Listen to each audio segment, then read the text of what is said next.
Congressman Griffith and Ranking Member McGovern and members of the committee, once again, we're not here to debate solutions that lower costs for Americans, tackle the affordable housing crisis, support small businesses, or build a thriving financial system that works for everyone. Instead, Republicans are advancing a resolution that undermines critical programs like Social Security, Medicare, Medicaid, and Obamacare by simply suggesting that these policies that support hardworking Americans leads to despotic, totalitarian government. And so, let me just ask, the government shutdown demonstrated how important food assistance programs, how important they are to 42 million people in America. But this resolution would cast such assistance as so-called socialism. It's crystal clear how President Trump views the Americans who rely so very much on food assistance after possibly breaking the law to pay masked federal agents as they arrest U.S. citizens. The administration fought twice in the Supreme Court to avoid having to use legally available funds that would let hungry Americans eat. Instead of working to end the shutdown, the Trump administration fired an entire office, the Community Development of Financial Institutions Fund, a critical agency that works with small lenders to offer affordable loans and assistance in rural and struggling communities. Trump's action was so outrageous that more than 220 lawmakers in Congress, including 102 Republicans, rebuked the president. I'm appalled that after witnessing Americans struggling during their 2-month paid vacation, all during the 2-month paid vacation, Republicans are gutting even more programs that Americans depend on instead of taking action to lower the cost of living.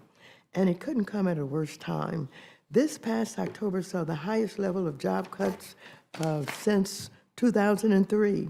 Up to 22 million Americans will see their monthly health insurance premiums double, and up to 5 million Americans may become uninsured because Republicans refuse to extend the Obamacare tax cuts and tax credits.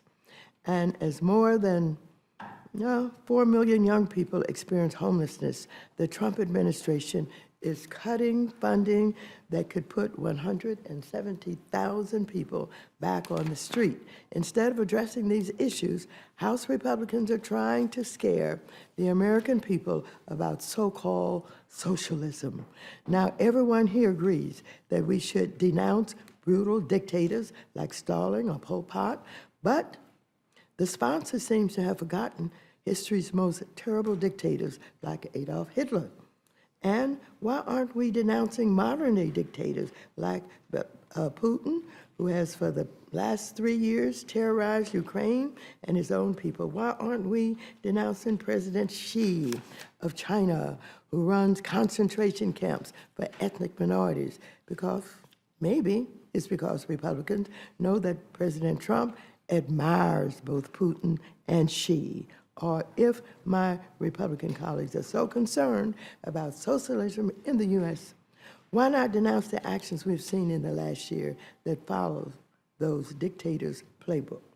President Trump has targeted the free press, targeted universities, our fair legal system, forced the Justice Department to prosecute his political opponents, sent mass federal agents and military into U.S. cities, such as mine, arrested and detained Americans, including children. He's also demanded the government be given ownership interest in American companies like Intel. If that's not socialist, I don't know what it is.